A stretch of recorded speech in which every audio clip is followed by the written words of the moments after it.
Over the course of this series, we've seen the Suns' field increasingly grow for the Clippers' defense and what points they can manipulate within the course of their half-court sets and actions. So one rep that really stood out to me was this call after timeout, so I wanted to kind of dive into it. So we're going to see, as I unpause it here and slow it down, the Suns setting up shop again after timeout, and they're going to flow into some Miami action. So Miami action is a dribble handoff that's immediately followed by a ball screen.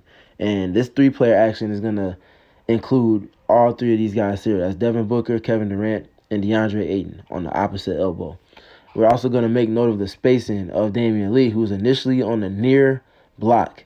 And he's going to run the baseline. He's going to receive a pin-in screen from Josh Okogie. Again, Josh Okogie is a non-spacer, so the best way to manipulate space with him is to use him as a screener where his man has to respect the action that might be going on.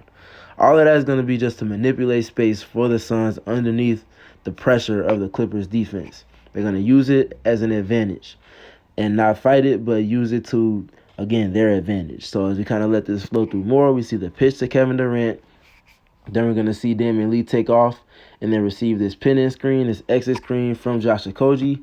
And then we're going to see the screen here from DeAndre Ayton. And now we're going to put our attention here on Russell Westbrook, who's guarding Kevin Durant. He's in no-help responsibility. So Kevin Durant being the playmaking hub off of the dribble handoff here, something he's overqualified for, also is going to double as him being, as Monty's mentioned, the most expensive decoy. He's just taking advantage of Russell Westbrook's pressure on him to open up this entire corner. In addition to Damian Lee emptying it, they're going to empty this entire corner here, and that's going to all open up with Zubac having to concede help in a short, slight show on Devin Booker, opening up this entire row for Ayton, and he's going to throw that down.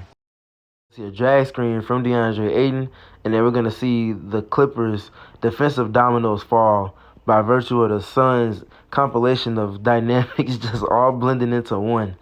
And all of the premise of it is Devin Booker's playmaking and processing speed. So we're going to see DeAndre Ayton again with the drag screen early. It's a middle drag, and we're going to see the dominoes fall from there for the Clippers. So we see Zubac is up at the level of the screen. If we take it back and then we pause it, again, we got the level of the screen being here. We're going to see Zubac step up to it. And then essentially Devin Booker is going to have two to the ball here for a slight moment. Then we're going to see, as that happens and we slow it down, Chris Paul shaking up from his initial spot. And we put it back in real time, shaking up from at the free throw line extended to essentially replacing where Devin Booker received the screen. That's all going to be to create space for guess who? Kevin Durant in this left corner, who, again, shout out to David. If you don't follow David, the 4-point play, you need to. He highlighted Kevin Durant's proficient looks and the proficient touch that he has from that left corner as a three-point shooter, being a weapon for the Suns to just completely take advantage of. And that's exactly what we're going to see here as DeAndre Ayton's role being accompanied by Chris Paul lifting up from the free throw line to remove his man from the potential helping responsibilities is going to bring in Marcus Morris Sr. here, who's a low man. He's going to have to tag on to DeAndre Ayton and take responsibility for him in the role. And because of that, and the pace and the flow and the timing of everything, Kevin Durant's going to be left wide open for this three.